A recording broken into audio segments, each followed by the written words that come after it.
Open up the dirty window, let the sun illuminate the words that you could not find. Reaching for something in the distance, so close you can almost taste it. Release your inhibitions, feel the rain on your skin. No one else can feel it for you, only you can let it in. No one else can speak the words on your lips. Drench yourself in words unspoken, live your life with arms wide open. Today is where your book begins, the rest is still unwritten. Yeah. Greetings, everyone. I am Martina Severo, Oracle card reader, astrologer, certified infinite possibilities coach, and founder and creator of Finding Treasure, The Journey Home. Today, I'm here with the energy forecast for the week of May the 14th. What do Spirit, our angels, guides, and light workers want us to know for our highest good? Let's see what Spirit and the stars have to say. Special thanks goes out to all those who viewed last week's video, left a comment, or subscribed to my channel. I am most grateful. If you're new here, make sure you click that subscribe button. And if you're seeing value in this video, be sure to give it a thumbs up and a share. It really makes a huge difference. In the description box below, you will find all the links to everything I mentioned in this video. I've also provided timestamps to help you find the information you're looking for quickly and easily. Remember to leave a comment. I'd love to hear from you. Let's get started. What do Spirit, our angels, guides, and light workers want us to know for our highest good for the week ahead? From Colette Baron-Reid's Wisdom of the Oracle card deck, we are gifted with number 25, Round and Round.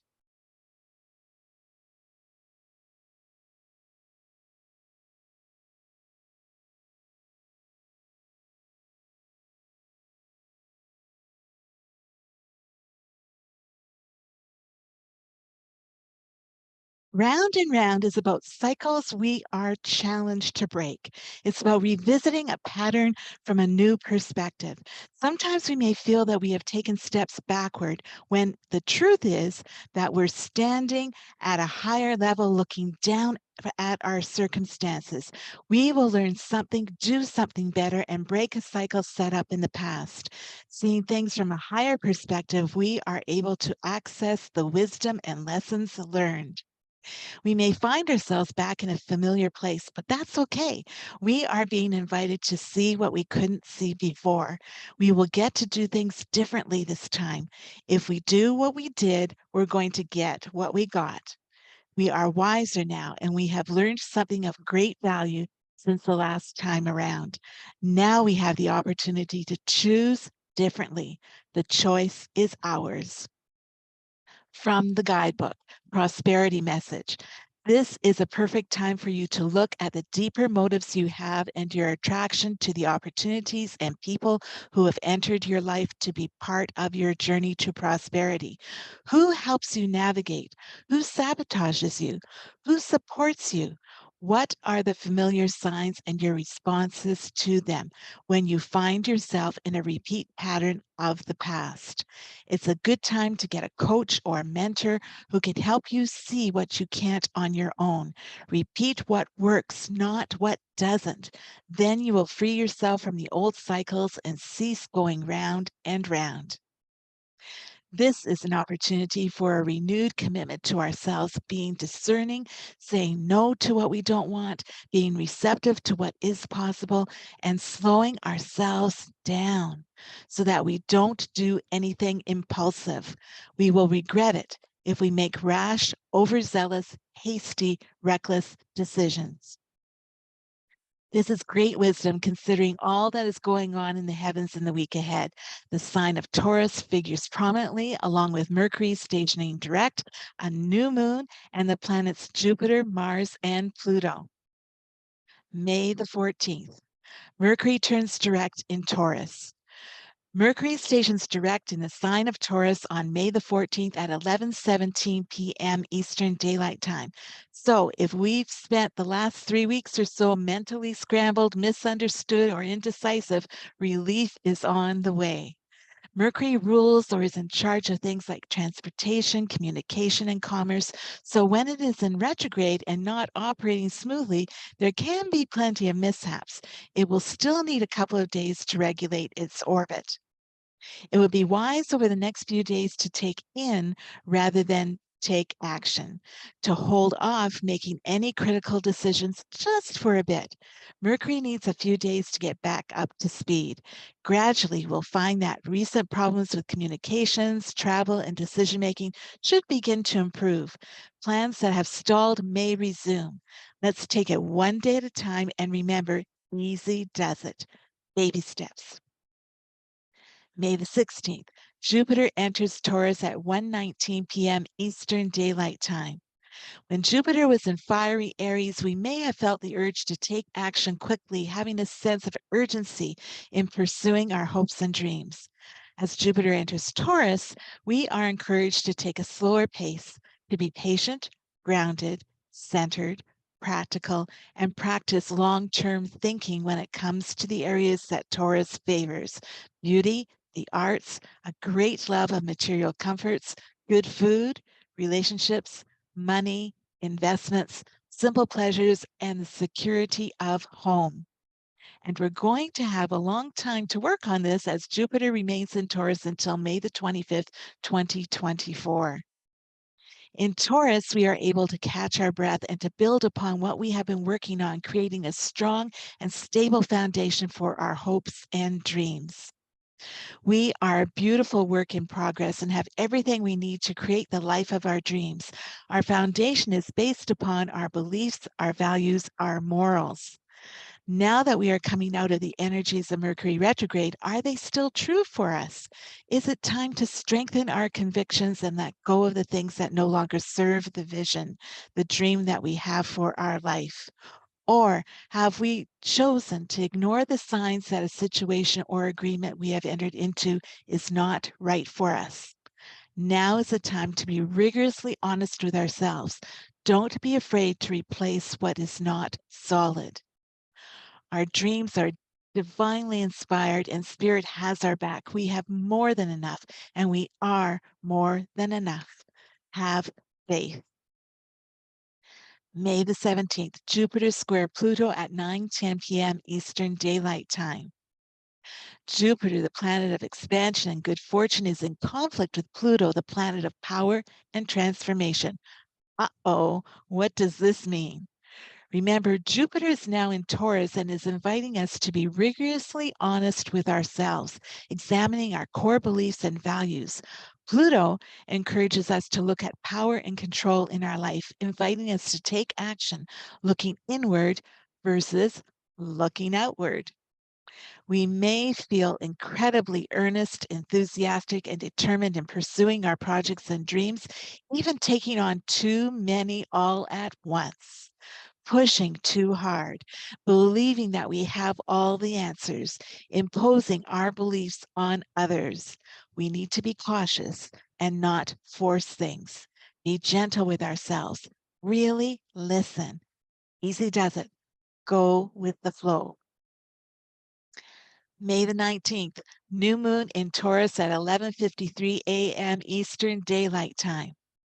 May 19th, our new moon occurs at 11:53 a.m. Eastern Daylight Time in the sign of Taurus, beginning a whole new manifesting phase. This is a good time to commit to personal goals that express the positive energies of Taurus, enjoying the simple pleasures of life and those activities that put us in touch with nature and with our bodies. A time of abundance, good fortune, prosperity, love, health, creativity. Taurus is about I have enough, I am enough. This is a time of gratitude, a time to discover what makes us truly happy and fulfilled, what makes us feel comfortable and secure, what is truly aligned with our soul. We need to take the time to discover these things and, if needed, to be open to change, setting new goals, new intentions, planting those seeds so that we can reap a bountiful harvest. The time is now. Imagine it, create it, and so it is. May the 19th, Mars conjunct Pluto. This can be an explosive, turbulent, emotionally charged energy. The high road of Mars conjunct Pluto, we are more tenacious, intent, purposeful, diligent, and hardworking in our efforts. The low road of Mars conjunct Pluto, we may be overbearing, pushy, controlling, intimidating, or become crippled by fear. Mars conjunct Pluto invites us to find the courage to question the power of systems, beliefs, ideologies, philosophies, principles, cultures, organizations, partnerships, and relationships built on fear. We need to let go of the fears that paralyze, undermine, incapacitate us. We need to let go and let God. We need to embrace the love that we are. That is where our true power lies. And with love, there is no fear. May the 20th, Mars enters Leo. Bold and courageous Mars, whose purpose is to strengthen and to protect, defend, inspires us to let go of fear, to take that leap of faith, to express our true self, to be seen, to listen to our heart and soul, to move forward with authenticity, freedom, and courage. With Mars in fiery Leo, we may find ourselves seeking action, attention, and results. On the bright side, we are more exuberant, creative, open-minded, colorful, and fun-loving. On the dark side, we may be more self-indulgent, self-centered, overbearing, and bullying. The choice is ours. Leo is all about our heart and likes to remind us that with love, all things are possible. Mars in Leo helps us to easily connect with our heart, inviting us to recognize the divine within us, to be grateful for all the abundant blessings that we have been gifted with, and to share these gifts with others. It's calling us to let our light shine for all the world to see. If our inner light is weak, we may not have the courage and confidence to do this. Do not be afraid. Keep in mind, we are much more than the past events of our lives. The light of the divine within each of us is healing and transforming everything now. Accept that healing and transformation with gratitude. See the divine within ourselves in an all of creation. Feel the newness, the rebirth, the joy that is ours to embrace. Welcome it with gratitude. Remember, we have everything we need. We are being called to be true to ourselves, to recognize, treasure, and celebrate the divine within us. We have the power to co-create our dream, our prosperity, our abundance now with Spirit as our guide. We need to release our desire for an outcome and own that it already exists. Trust Spirit. Let us say thank you and receive with gratitude. How are these heavenly energies affecting you? Is there something from today's video that speaks to your heart? Tell me in the comments below. I'd love to hear from you. Do you need clarity, or are you seeking Spirit's guidance or wisdom in some area of your life? See what Spirit has to say. Book a reading with me or sign up for my Infinite Possibilities coaching. My most popular Oracle card reading right now is the Life Path Spread. I would be most honored and happy to be of service to you. Follow me on Facebook and Instagram, and be sure to explore my website. It's easy to navigate and to find, schedule, and pay for services with just the click of a button. You're also able to book a free consultation with me. I'd like to thank Natasha Bedingfield for stopping by today. The link to her video and other great songs can be found in the description box below, along with a link to my upbeat and/or inspiring music playlist. You will also find direct links to some of the videos in my Getting to Know Me playlist. Be sure to check them out. Wishing you and yours abundant blessings. Have a wonderful week ahead. Namaste.